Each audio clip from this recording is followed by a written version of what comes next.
بسم اللہ الرحمن الرحیم۔ السلام علیکم دوستوں، واقعہ بیان کرنے سے پہلے گزارش ہے کہ ایک بار درود شریف پڑھ لیں۔ شکریہ۔ بدر مدینہ طیبہ سے تقریباً 80 میل کے فاصلے پر واقع ایک گاؤں ہے جہاں اس زمانے میں پانی کے چند کنویں تھے اور ملک شام سے آنے والے قافلے اسی جگہ ٹھہرا کرتے تھے۔ نبی کریم صلی اللہ علیہ وسلم اور صحابہ کرام نے جب مدینہ ہجرت فرمائی تو قریش نے ہجرت کے ساتھ ہی مدینہ طیبہ پر حملے کی تیاریاں شروع کر دی تھیں۔ اسی اثناء میں یہ خبر بھی مکہ میں پھیل گئی تھی کہ مسلمان قریش کے ملک شام سے آنے والے قافلے کو لوٹنے کی تیاری کر رہے ہیں، اور مزید یہ کہ ان دنوں عمرو بن حضرمی کے اتفاقیہ قتل کا واقعہ بھی رونما ہوا تھا، جس کی وجہ سے قریش سخت غصے میں تھے۔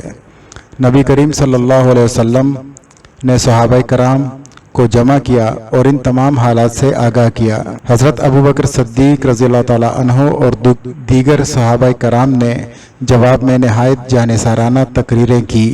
حضرت سعد بن عبادہ رضی اللہ تعالیٰ عنہ جو خزرج کے سردار تھے، انہوں نے عرض کیا، یا رسول اللہ صلی اللہ علیہ وسلم، خدا کی قسم اگر آپ صلی اللہ علیہ وسلم حکم دیں تو ہم سمندر میں بھی کودنے کو تیار ہیں۔ حضرت مقداد رضی اللہ تعالیٰ عنہ نے کہا، ہم موسیٰ علیہ السلام کی قوم کی طرح یہ نہیں کہیں گے کہ آپ صلی اللہ علیہ وسلم اور آپ کا رب جا کر لڑے، بلکہ ہم آپ صلی اللہ علیہ وسلم کے دائیں سے، بائیں سے، آگے سے اور پیچھے سے لڑیں گے۔ پھر آپ نے اعلان کیا کہ ہم لوگ واقعی آپ صلی اللہ علیہ وسلم کے تابعدار ہوں گے۔ جہاں آپ صلی اللہ علیہ وسلم کا پسینہ گرے گا وہاں ہم اپنا خون بہا دیں گے۔ آپ صلی اللہ علیہ وسلم بسم اللہ کر کے جہاد کا حکم صادر فرمائیں، انشاءاللہ اسلام غالب آئے گا۔ نبی کریم صلی اللہ علیہ وسلم نے جب صحابہ کرام کے اس سرفروشانہ جذبے اور جوش ایمانی کو دیکھا تو آپ صلی اللہ علیہ وسلم کا چہرہ اقدس فرت مسرت سے چمک اٹھا۔ پھر آپ صلی اللہ علیہ وسلم نے چہرہ مبارک آسمان کی طرف اٹھا کر ان سب کے لیے بارگاہ خداوندی میں دعائے خیر فرمائی اور ارشاد فرمایا، اللہ تعالیٰ نے مجھے قافلے یا قریش کے لشکر میں سے کسی ایک پر فتح عطا کرنے کا وعدہ فرمایا ہے۔ بلا شبہ اللہ کا وعدہ سچا ہے، اور اللہ کی قسم میں ابھی سے قریش کے سرداروں کی قتل گاہ دیکھ رہا ہوں۔ پھر آپ صلی اللہ علیہ وسلم نے فرمایا، اس جگہ فلاں کافر قتل ہوگا اور اس جگہ فلاں کافر قتل ہوگا۔ حضرت انس رضی اللہ تعالیٰ عنہ فرماتے ہیں کہ جہاں جہاں آپ صلی اللہ علیہ وسلم نے فرمایا تھا وہ کافر وہاں وہاں ہی قتل ہوئے۔ آپ صلی اللہ علیہ وسلم 12 رمضان سن 2 ہجری کو اپنے 313 جانثار ساتھیوں کو لے کر بدر کی طرف روانہ ہوئے۔ جب آپ صلی اللہ علیہ وسلم اپنے مختصر سے لشکر کو لے کر مدینہ طیبہ سے باہر نکلے تو آپ صلی اللہ علیہ وسلم نے لشکر اسلام کا جائزہ لیا۔ جو کم سن اور نو عمر مجاہد تھے ان کو مدینہ واپس جانے کا حکم فرمایا۔ حضرت عمیر بن ابی وقاص رضی اللہ تعالیٰ عنہ بھی اس لشکر میں شامل تھے جو بہت ہی کم عمر تھے۔ جب ان کو واپسی کا حکم ملا تو وہ رونے لگے۔ آپ صلی اللہ علیہ وسلم نے ان کا یہ جذبہ جہاد اور شوق شہادت دیکھ کر انہیں شامل جہاد رہنے کی اجازت عطا فرما دی۔ لشکر اسلام کی کل تعداد 313 تھی، جس میں 60 مہاجرین اور 253 انصار تھے۔ یہ بے مثال لشکر اسلام 16 رمضان سن 2 ہجری کو میدان بدر پہنچ گیا۔ ادھر قریش مکہ بڑے ساز و سامان کے ساتھ نکلے تھے، 1000 کا لشکر اور 100 سواروں کا دستہ تھا۔ قریش کے تمام امراء اس جنگ میں شریک تھے، اور عتبہ بن ربیعہ جو قریش کا سب سے معزز سردار تھا وہ اس طاغوتی فوج کا سپہ سالار تھا۔ 17 رمضان کی مبارک رات تھی۔ تمام مجاہدین اسلام آرام فرما رہے تھے جب آپ صلی اللہ علیہ وسلم نے پوری رات عبادت اور دعا میں گزار دی۔ صبح نماز فجر کی ادائیگی کے بعد قرآن کریم کی آیات جہاد تلاوت فرما کر آپ صلی اللہ علیہ وسلم نے ایسا ولولہ انگیز خطاب فرمایا کہ مجاہدین اسلام کی رگوں میں خون کا ہر قطرہ جوش مارنے لگا اور مجاہدین جلد از جلد جنگ کے لیے تیار ہونے لگے۔ نبی کریم صلی اللہ علیہ وسلم کے دست مبارک میں ایک تیر تھا جس کی مدد سے آپ صلی اللہ علیہ وسلم مجاہدین کی صفیں سیدھی فرما رہے تھے۔ حضرت مصعب بن عمیر رضی اللہ تعالیٰ عنہ کو مہاجرین کا علم عطا فرمایا، اور اسی طرح خزرج کا علم بردار خباب بن منظر اور اوس کا علم بردار سعد بن معاذ رضی اللہ تعالیٰ عنہ کو مقرر فرمایا۔ اس طرح لشکر اسلام کی سفارائی مکمل ہوئی اور مشرکین مکہ بھی مقابلے کے لیے تیار کھڑے تھے۔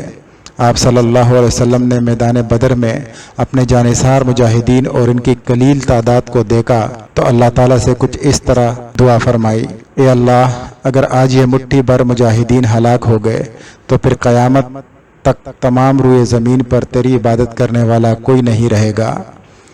آپ صلی اللہ علیہ وسلم کچھ اس طرح خشوع و خضوع سے دعا فرما رہے تھے کہ آپ صلی اللہ علیہ وسلم کی چادر مبارک آپ کے دوش اقدس سے گر گئی، تو حضرت ابو بکر صدیق رضی اللہ تعالی عنہ نے چادر مبارک اٹھا کر آپ صلی اللہ علیہ وسلم کے کاندھے مبارک پر ڈال دی اور عرض کیا: یا رسول اللہ صلی اللہ علیہ وسلم، اللہ تعالیٰ نے جو فتح عطا کرنے کا وعدہ فرمایا ہے اسے اللہ ضرور پورا فرمائیں گے۔ دستور عرب کے مطابق جب جنگ شروع ہوئی تو مشرکین میں سے عتبہ بن ربیعہ اپنے بھائی شیبہ بن ربیعہ اور بیٹے ولید بن عتبہ کے ساتھ میدان میں نکلا۔ لشکر اسلام میں سے حضرت امیر حمزہ رضی اللہ تعالیٰ عنہ، حضرت علی المرتضی رضی اللہ تعالیٰ عنہ اور حضرت عبیدہ رضی اللہ تعالیٰ عنہ ان کے مقابلے کے لیے میدان میں آئے اور یوں 10 بدس لڑائی شروع ہوئی، اور چند لمحوں میں حضرت امیر حمزہ رضی اللہ تعالیٰ عنہ نے عتبہ بن ربیعہ کو واصل جہنم کر دیا، جبکہ حضرت علی رضی اللہ تعالیٰ عنہ نے ولید بن عتبہ کو جہنم رسید کیا۔ حضرت عبیدہ رضی اللہ تعالیٰ عنہ شیبہ کے ہاتھوں زخمی ہو گئے۔ یہ دیکھ کر حضرت علی رضی اللہ تعالیٰ عنہ آگے بڑھے اور ایک ہی وار میں شیبہ بن ربیعہ کو جہنم رسید کر دیا۔ تینوں مشرکین سرداروں کی لاشیں زمین پر ڈھیر ہو چکی۔ آن واحد میں مشرکین کے 3 سرماؤں کے قتل سے ان کے لشکر میں ہلچل مچ گئی۔ اس اندیشے سے کہ کفار کہیں حوصلہ نہ ہار دیں، ابو جہل نے بلند آواز میں یہ نعرہ لگایا: ہمارے پاس عزا ہے۔ ناظرین، عزا اس بت کا نام تھا جس کی مشرکین مکہ پوجا کرتے تھے، جو ہمارا مددگار ہے۔ تمہارے پاس کوئی عزا نہیں جو تمہاری مدد کرے۔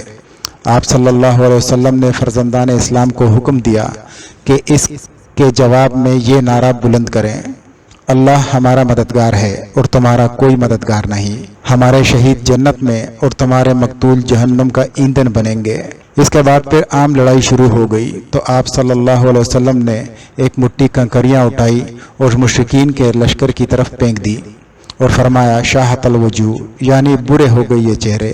چنانچہ کوئی کافر ایسا نہ بچا جس کو یہ کنکریاں نہ لگی ہوں، اور ان کی قوت اور طاقت ٹوٹ گئی اور مشرکین کے لشکر میں بگدڑ مچ گئی۔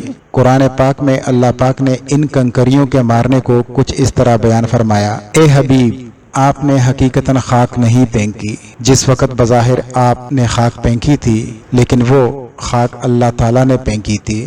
10 بدس لڑائی میں اسلام کا ہر مجاہد بے جگری سے لڑ رہا تھا اور ایک مجاہد مشرکین کے 20 سپاہیوں پر باری تھا۔ میدان بدر میں لشکر اسلام کے مجاہدین کچھ اس بے جگری سے لڑے کہ تھوڑے ہی وقت میں کفار کی کثرت کو کچل کر واصل جہنم کر دیا۔ آپ صلی اللہ علیہ وسلم کی مستجاب دعاؤں کے صدقے اور اللہ تعالیٰ کی مدد کی بدولت مشرکین مکہ کو ایسی شکست ہوئی جس کی کوئی مثال نہیں مل سکتی۔ کفار کے تقریباً 70 آدمی قتل ہوئے اور تقریباً اتنے ہی قیدی ہوئے۔ مشرکین کے وہ سردار جو شجاعت اور بہادری میں بے مثال سمجھے جاتے تھے اور جن پر مشرکین مکہ کو بڑا ناز تھا، وہ سب کے سب مجاہدین کے ہاتھوں قتل ہو کر جہنم کا ایندھن بن گئے، اور جو کافر زندہ بچ گئے وہ میدان چھوڑ کر ایسے بھاگے کہ پیچھے مڑ کر بھی نہیں دیکھا اور سیدھا مکہ میں اپنے گھروں میں پہنچ کر ہی دم لیا۔ لشکر اسلام میں صرف 14 خوش نصیب مجاہدوں نے شہادت کا عظیم منصب پایا۔ 14 شہداء میں 6 مہاجرین اور 8 انصار تھے۔ مورخین اس مارکے کو غزوہ بدر الکبریٰ اور بعض غزوہ بدر العظمیٰ کے نام سے یاد کرتے ہیں، لیکن اللہ پاک نے اپنے لارب اور لافانی کلام قرآن مجید میں اس مارکے کو یوم الفرقان کے نام سے تعبیر فرمایا، یعنی حق و باطل کے درمیان فرق کرنے والا دن۔ دوستو، یہ وہ دن تھا جب حق و باطل، خیر و شر، کفر اور اسلام کے درمیان فرق آشکار ہو گیا اور اقوام عالم کو بھی پتہ چل گیا کہ حق کا علمبردار کون ہے اور باطل کا نقیب کون۔ دوستو اگر آپ کو ہماری کوشش پسند آئی ہو تو ہمارے چینل کو سبسکرائب کر کے دوست احباب کے ساتھ شیئر ضرور کیجیے۔ شکریہ۔